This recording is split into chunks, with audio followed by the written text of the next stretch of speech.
We are back. New York City baseball, past, present, and future. This is a Yankee show. Sometimes it's the Mets, sometimes it's the Yankees. Hey, sometimes it's the NYU Violets. You never know. It is New York all the way. I'm Ralph Tyko. I am thrilled and honored to have Paul-Moehringer, who is a writer for Hardball Times.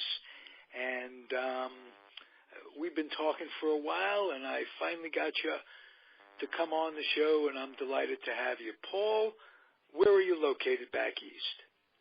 I am from Mount Olive, New Jersey, which is about 50 minutes due west of New York on Interstate 80. So that, I assume I've been away from the metropolitan Bay area for a number of years. I come back and visit. That part of New Jersey is kind of like a bedroom community. Suburbia would be almost the blueprint definition of suburbia, I would say. Yeah, Morris County. It's growing. I mean, Jersey, it's the most populated, in terms of population density, it's the most densely populated state in the country. So, and everything in northern New Jersey is pretty much developed. I'm kind of like on the last end, though, of that development. You go a little bit west of me or a little bit north, there's not much. Oh, so you kind of where open spaces and what have you, and that's kind of nice too. Yeah, where I live, it was all farmland about 30 years ago. Still is a lot of farmland around here. I think everyone thinks it's all houses and stuff, but you can drive around. You can't drive more than 10 miles any direction and not hit at least 2 or 3 farms. So we still have that, even though it's not nearly as big as it used to be. Now, you didn't grow up in that sort of environment. You grew up in the city, am I correct? No, I did not. No, I was here pretty much my whole life. I grew up in, I was originally from Lake Hopatcong, which is about 20 minutes from here, kind of in the same area, and we moved here when I was 7 years old. Oh. So I've actually been in this area entirely, yeah. Both my parents are unusual in today's day and age. Who'd you grow up rooting for as a kid in New Jersey? I was always a Met fan. Originally. No, I was always a Met fan. Always, even from day one, even back in the early 90s when they were early and mid-90s. And it was really frustrating, too, having to see the Yankees win all those World Series and the Mets. I mean, they were good towards the tail end of the 90s, but they did not have anything near that kind of stretch run the Yankees had. It was fun. The 2000 World Series was a lot of fun. That may have been the best time I've ever had as a fan, but didn't quite work out the way would have liked to. But no, I've always been a Met fan. My favorite player as a kid, it was Todd Hundley, who was the catcher before Piazza came in. I started rooting for him probably around 94, so even before he had the big 96 season. I believe he set the record for most home runs by a catcher that year. I think it's been since broken by Javi. Was he a relative of Randy Hundley? Yes, he was his son. He was his son, okay. Because when I grew up, I'm a little older than dirt, and when I grew up, Randy Hundley was a pretty damn good major league catcher with the Cubs. And it was back in the day when I'm referring specifically to 1969. Yeah, 60s. That was, But in 69, the Cubs or the Mets just surpassed the Cubs, the Miracle Mets. And Randy Hundley was the regular catcher on that Leo DeRocher run team. So it almost comes for full cycle. You were a Met fan, but you bill yourself as someone who could talk about New York baseball. And I got you in here on a Yankee week. And if you could give me some idea, because the Hardball Times just came out with their annual edition. And it is a publication like no other. First, I'd like you to explain what makes Hardball Times and this publication different, And then I would, if you will, give me their analysis, if you will, on the upcoming season for the Yankees, and mix that in with your opinions and what have you, because I'd like to get an idea what's coming up. I see some things that I like. I see a wonderful farm system that they've built up with the trades, and I'd just like to get your take on it, if you would. With the Yankees, I think they're actually heading in a pretty good direction right now. I think they were going a lot more on free agency in the past than they should have been. Probably they were overpaying for veterans left and right. I think it worked out at first. I mean, when they won? 2009, I believe, was their last World Series victory. And yeah, they had a bunch of, and they had guys on that roster like, Jeter, who probably had an overpriced contract, Rodriguez, who probably did, Teixeira, who did, but you still got a World Series out of it, though. I mean, overpriced in the sense that instead of the best first baseman in baseball, they're maybe the fifth or sixth. I mean, you still add all those in, you still get a really good team.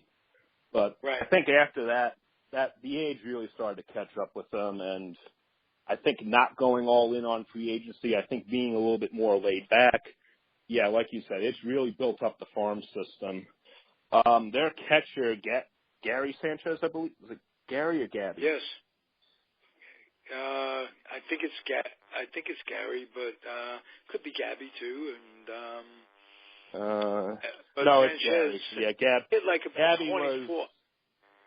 Hit about. No, 24. Gabby is Gabby's out of the end, but yeah, Gary. He had about arguably the best rookie season ever by a catcher since Mike Piazza. I mean, he looked, especially at the plate. I thought he could have had an argument to win the Silver Slugger, honestly. I mean, he was that good in the limited amount of time that he was up. That's what I was going to say. The limited amount of time was, I think he played not even half a season.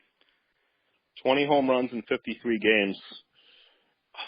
And like I said, it was, even in that short amount of time, I actually thought he had a legitimate case to be the Silver Slugger because it was that dominating of a year. Right. They found a way of getting rid of A-Rod in a somewhat graceful manner, given everything that they went through. It didn't seem like I thought it was going to end. Let's put it that way. I think so too. I mean, say what you want about him and the things he's done, but for the Yankees, I mean, he's been a former MVP. Without him, they don't win the 2009 World Series. He's the greatest third baseman they've ever had. That can't be for nothing. You should be some kind of, I'm not, maybe you don't put a monument park for him. He's not he's one of the all-time Yankee greats, and certainly talent-wise, he's up there with Berra not Berra, like Ruth and Mantle and any of those guys. To realize that you have to judge the steroidal era in itself. And, he did compete with a whole bunch of different players who were just as tanked as he was. And he rose to the top of it. He had the money for great chemists. Sometimes it starts there.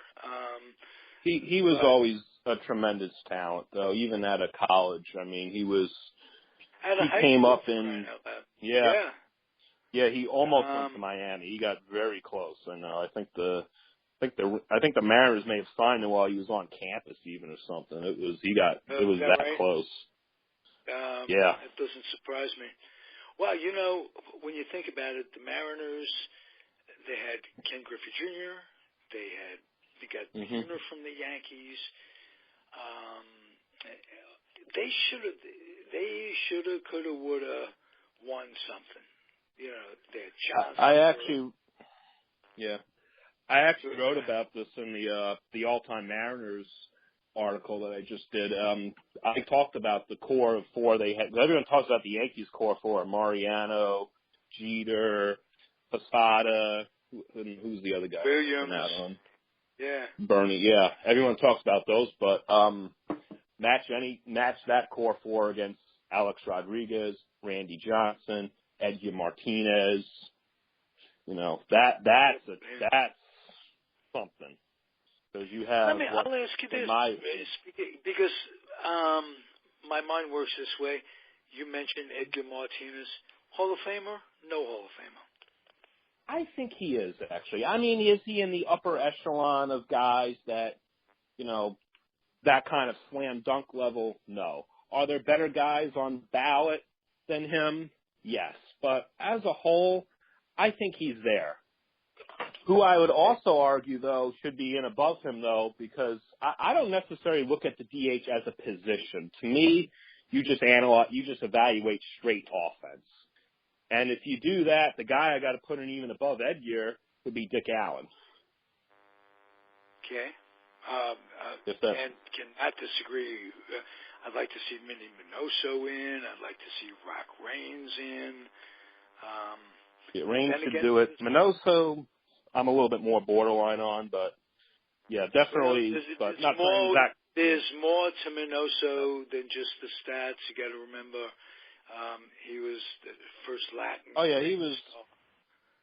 Oh, I don't mind that either. Yeah, you want to argue that, and I mean, I actually think Fernando Valenzuela should get more consideration for the Hall of Fame because of that. Maybe not. Was he the best pitcher of all time? No. Does he have Hall of Fame stats? No. But you combine with what he meant to the game, it may not be a bad guy to put in under that pretense.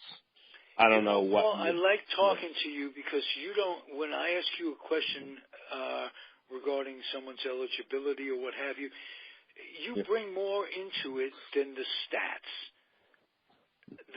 in your evaluation, in your thing, because it isn't all statistics. And even though we're in an age where statistics have become rampant, I mean, when I was a kid, it was basically batting average, runs, hits, home runs, and no mention of walks, no mention of on-base percentage, no mention of any of it. And now it's gotten to the point where it's just a different analytical game, and so many people lose track of the humanity of these players and what it takes for them to go through a career.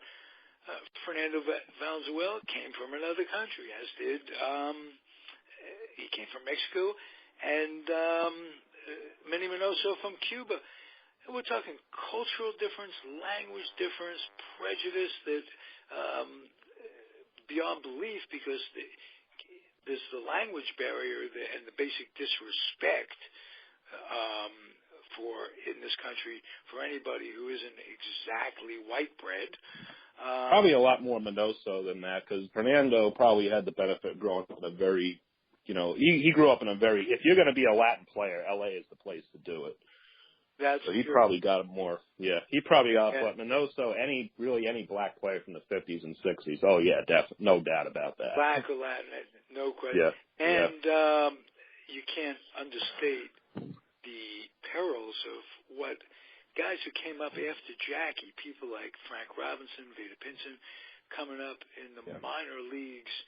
I mean, when Jackie was signed, not that he had it easy by any stretch, but he was assigned to Montreal, which was a country or Canada, it was a lot better, which is much more liberal and accepting of humanity. But guys coming up, the Aarons and the Bankses and the Monty Irvins and who were not so much Monty Irvin, but the young, you know what I'm saying, the young guys coming up. Yeah. The minors were probably minors, I think, were a lot tougher than the majors, because at least at the majors, you're in major cities, you're going to find places to stay, and you're going to find hotels, you're going to find something in the city of Philadelphia, regardless of what kind of racial policies they have in place. But you go to some place like Greenville, Mississippi or something, I don't know. Right, but you could say that, but you could almost understand Greenville, Mississippi, whereas cities like Philadelphia and St. Louis, it's so much harder to fathom. You have to excuse the South because all the South ever gave birth to was the blues. Yeah. Other than that, it is absolute third world part of the United States of America. So, and what these guys put up with was incredible. Who was your favorite player again as a kid coming up, besides Randy Hundley? Todd Hundley, I said. Todd Hundley, and yeah, and probably, and that was the case right up until about '98. He had elbow surgery in the off season. It effectively ended his career. I mean, he was still a solid player after he left with the Dodgers. I mean, he was an average catcher with the Dodgers versus where he was with the Mets. I mean, he was slugging 40, 30 home runs a year as a switch hitter. But once the Mets brought in Piazza, I knew Hundley his days were done. Amazing that the Mets get two great catchers in there, and they haven't had back to back. Harry Carter and Grody maybe, but not that many. Giannis had a decent. John Stearns would be the first. Yes. But what they had to give up to get John Stearns, it was Tug McGraw, and that kind of broke my spirit a lot. That was 75, maybe 76. I could see the deal being made, but wow. It sounds, it's down on some. I mean, all in all, the Mets probably got the better end of that, but it wasn't like McGraw had no value either. He was still a phenomenal pitcher for the Phillies for years after that. Very well, and they won with him. Yeah. And he was the guy on the mound for the '80 World Series. Yeah. So, and he was so intrinsic to the spirit of the Mets. 73 especially, you got to believe that sort of thing. That hurt as a Met fan. We've had ups and downs as a Met fan. Back to the Yankees. Did you have a love-hate relationship with the Yankees like I did? I hated them in one sense, but I idolized them so much. And every era, no matter when you grew up, the Yankees were great for at least a part of that era, unless your timing was to grow up directly. Milwaukee is. But I would say more like tolerate hate. I used to hate them, now I tolerate them. That's been more my approach. Because again, every day, I had to, which, I mean, maybe a little different back in the 50s at Brooklyn. At least you're getting to World Series. The Mets never did, and they were just flat out terrible. And that was my team. I mean, I respected the Yankees, but no, I did not like them. Now, the way I look at it, it's a different league from the Mets. What the Yankees do really didn't have all that much impact on the Mets. So now I just look at them more as just another team. Do you think that Jeter should have moved over to third base when they got Rodriguez? I do. Okay, me too. I do. He really did not have any business playing shortstop for the second part of his career. I mean, with the natural range of Rodriguez, who was younger than Jeter, and I think it was a selfish move not to voluntarily move over. I think it's all part of the changing game that putting butts in the seats because Jeter was held up as this icon and what have you. He was a terrific ball player. He was an overachiever. Diving into the stands like he did was something. But I really think that Rodriguez would have made them a better team were he playing shortstop. That's just my opinion. And I wondered if you'd agreed, and it sounds like he did. He probably would have. I mean, would the Yankees have won any more World Series if A-Rod had been at short versus, I mean, who's to say? Right. I mean, that's all I can really say about it too much. I mean, looking at the numbers, and just seeing what they were defensively, just with your own eye. I mean, Jeter, he would always lead the league in fielding percentage, but that's because his range was pretty much one step to his left, one step to his right. The Yankees gave up.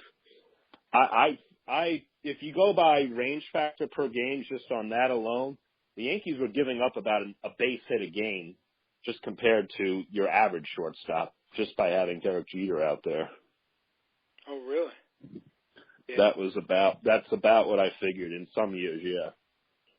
There's a lot of controversy over defensive statistics. I'm going to ask you two things. What's your favorite new stat? When I say new, I mean these last sabermetric years. And I want to ask you if defensive statistics should get the credence, if there's a truly good defensive statistic out there, besides just, or whatever. I really like the defensive index that Sabre puts out. I still use just traditional WAR myself, but, I mean, do I think defense – I mean, I love the defensive stats myself. I think it's kind of the last real area of the game that really has not been explored that much defensively, that much statistically. I mean, we evaluate guys on errors, maybe chances, but nothing really complicated, though, nothing where you can look at, you know, and this is where I think really big data really can do a lot in analyze, because now you can look at every play and cross-analyze it with, okay, let's look at the ball trajectory, you know, how high is it hit, okay, how quick is this guy's reaction, you know, what was his route efficiency, did he make the catch, how hard was the throw, and then you can compare that across every fielder across the league and see what each one would have done in that situation. Well, as an old guy, I have developed the on-base percentage plus slugging percentage as my favorite stat, both for batters and for pitchers. It's as simple as it gets for me. But really gives me a good idea who the best players in the league are. It won't capture offensive value completely, but you're not going to find a bad hitter who has a very high OPS. It doesn't exist. I mean, it is if you just want like a quick and dirty thing just to figure out roughly how good a hitter really is at the plate, that's a pretty good stat to go with. Now, I'm wondering if somewhere there's a printout of pitcher against batters against the pitcher for OPS type thing. If there's anybody that you know of that prints out that stat for what pitchers give up that way. I mean, you can look it up. I know if you go through Baseball Reference, if you go to splits, you can go over there and you can see where guys are, you know, what they did OPS-wise just on the season and whatnot. But pitchers did. Pick up. Yeah, just with like OPS and stuff. I mean, most of the traditional stats, I mean, it's pretty, you know, like I said, home runs and hits are really the only two things most people look at. See what I got here for.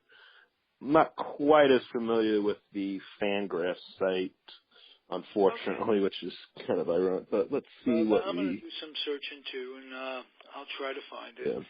Yeah. Any predictions for the Yankees this year?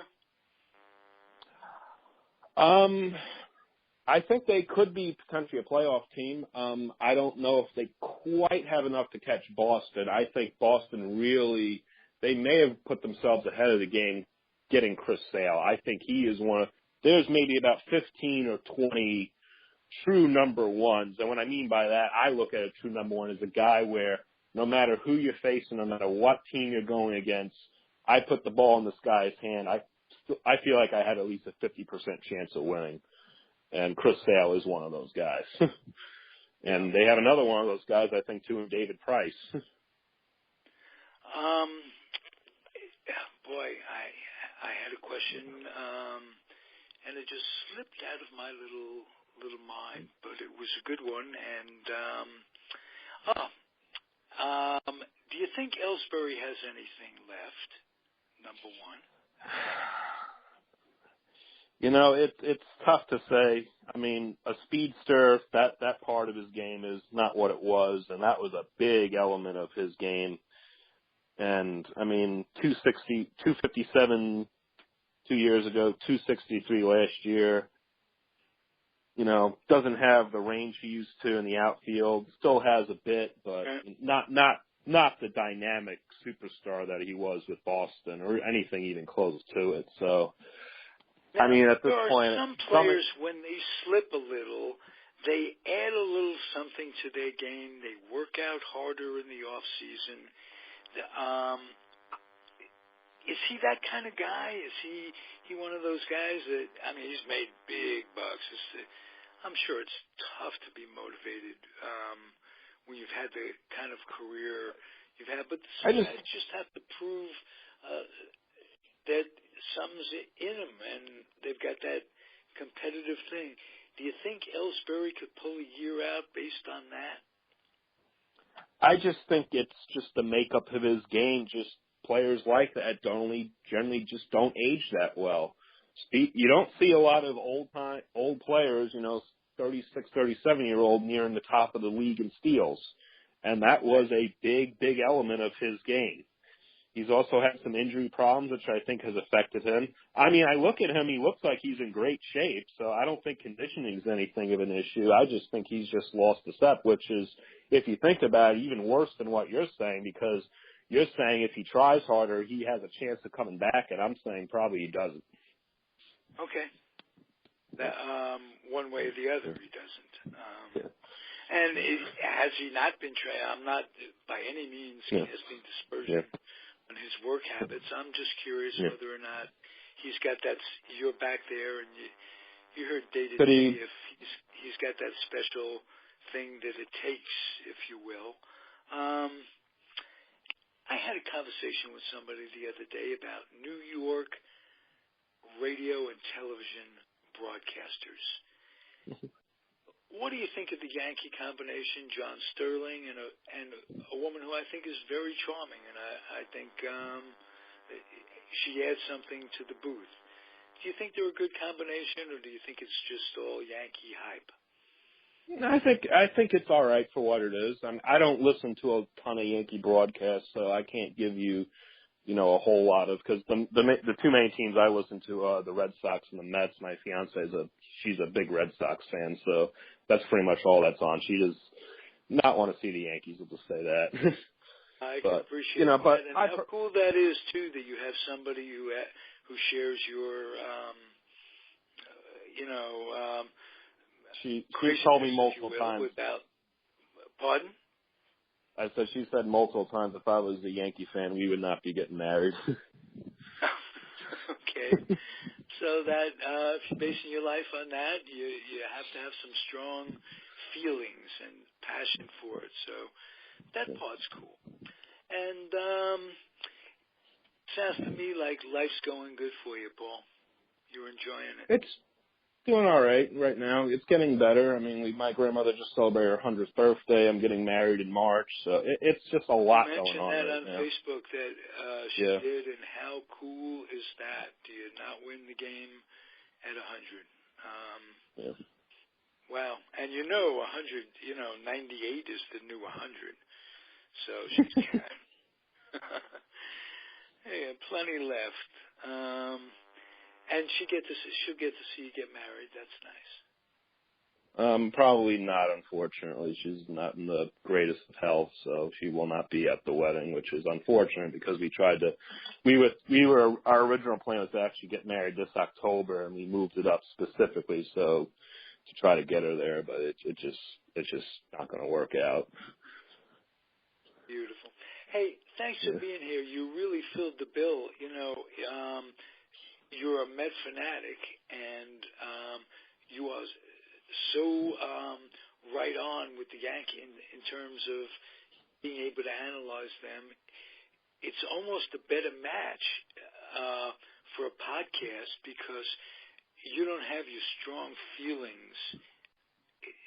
I try to take as Yeah, I try to take as honest a look at that. Like I said, the Yankees, I have no ill will towards them, just simply because I just look at it's a different team, it's a different different division, different league. If they do well, they do well. That's all I look at. It doesn't really. Can any of it us doesn't be really, objective when we talk about the teams that, like you with it's tough. the Mets, I me think with it's the Mets tough. and the pardon? It's tough, I think. Actually, I think that's where numbers help out a lot, actually, because if you have those this is where I think they overcome them the most, is having those kind of internal biases.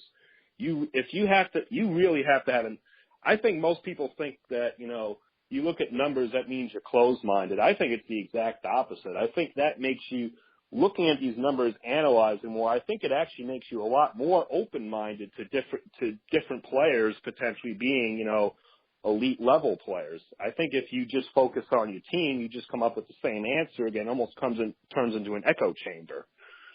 That's my outlook on it, at least. That's very realistic.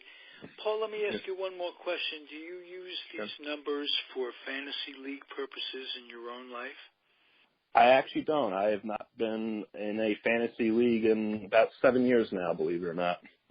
I believe it. I've given it up for the last 3 or 4 years, and sometimes miss it a lot, as a matter of fact. But that's all. Baseball more fun. To me, that's nothing but number crunching, because you're basing it on nothing but just offensive stats, and you're not accounting for defense, and you're only looking at just certain offensive figures, not necessarily, how much is a home run. There's the pitching side to it. But yes, defense is out the window. And pitching is pure number just crunching. Like any crapshoot and going. It was always, when I played, incredibly difficult for me to pick pitching. There was always one day during the season when I would get what I call schmaltz, because Schmaltz was my pitcher when I heard that he went a third of an inning and gave up like 11 runs one day. So I got schmaltzed as a fantasy fan. And that'll ruin the team I had in 2008, I think in the second or third round of that draft, I drafted Brandon Webb, who was the NL Cy Young Award winner, and just based on seeing a guy for about 2 or 3 starts and just looking at him and thinking he had just overpowering stuff, I said, my God, this guy looks like a lefty Greg Maddux almost. I just have a feeling this guy's going to be something. I signed him on a free agency. Nobody had drafted him. That player was Cliff Lee. Oh, wow. And that gave me, you couldn't beat me pitching-wise that year, because I had the AL and the NL Cy Young Award winner on my team. And to make it even worse, mid-year, I decided again, I took another chance on a guy who was struggling.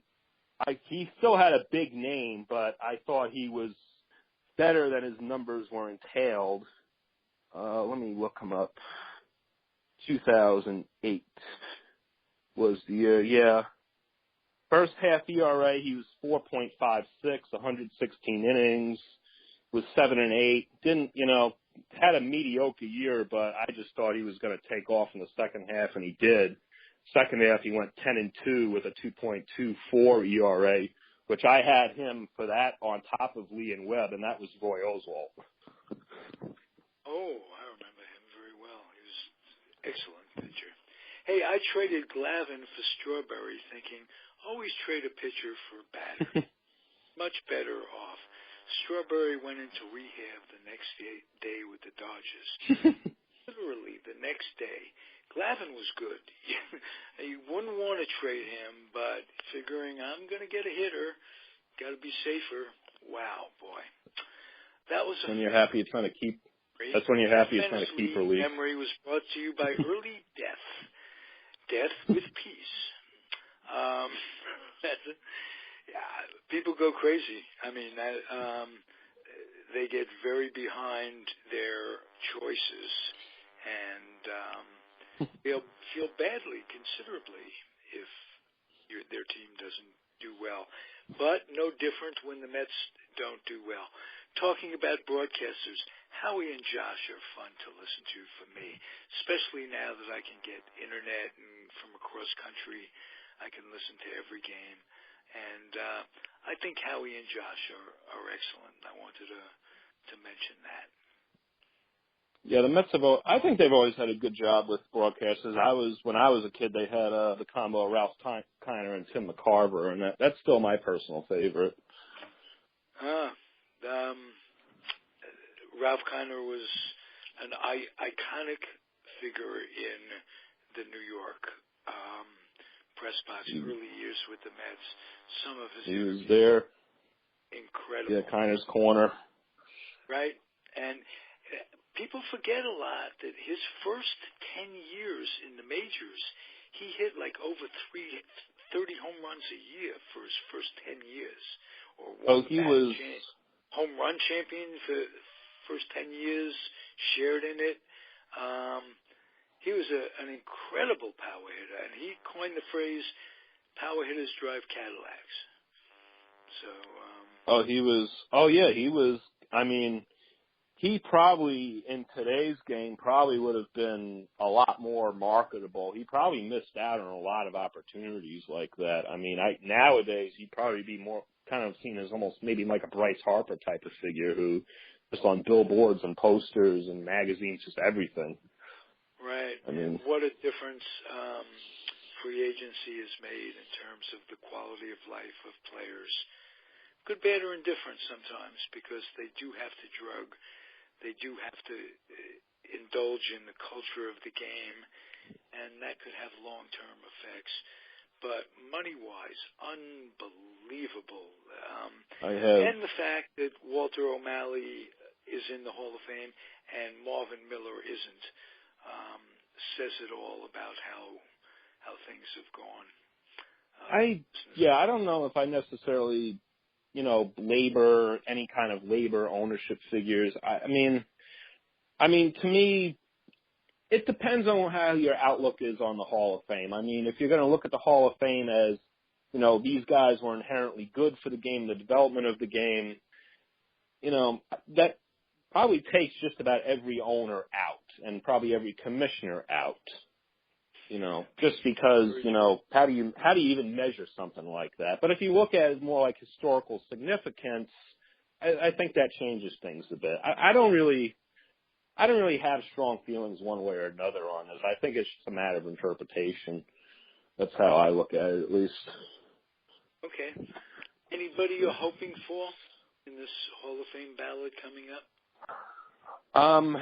I just hope they get a lot of guys, and nobody really in particular. Just the more the better, because I think the backlog is such that I have a hard time looking at the Hall of Fame as a true evaluator of greatness, especially when it comes to modern players.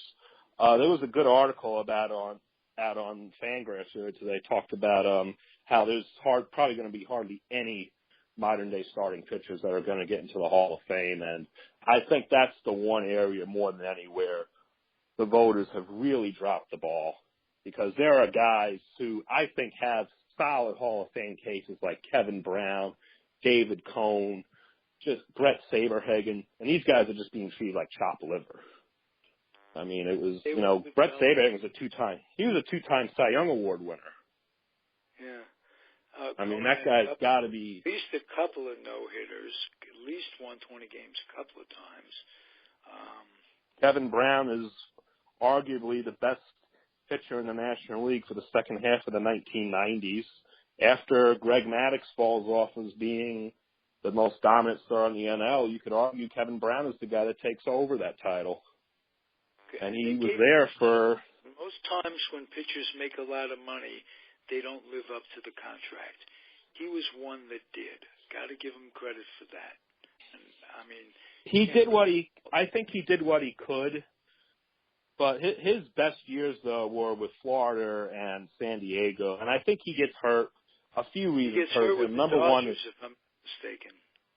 He was good, yeah. His second year in L.A., I mean, he he had a 2.58 ERA. People think of him as injury-prone with the Dodgers, and that was true later on, but he was pitching over 200. He had over 200 innings his first 2 years in L.A., and keep in mind, too, when he went down with an injury, he was 36 years old. I mean, he had been around for a while.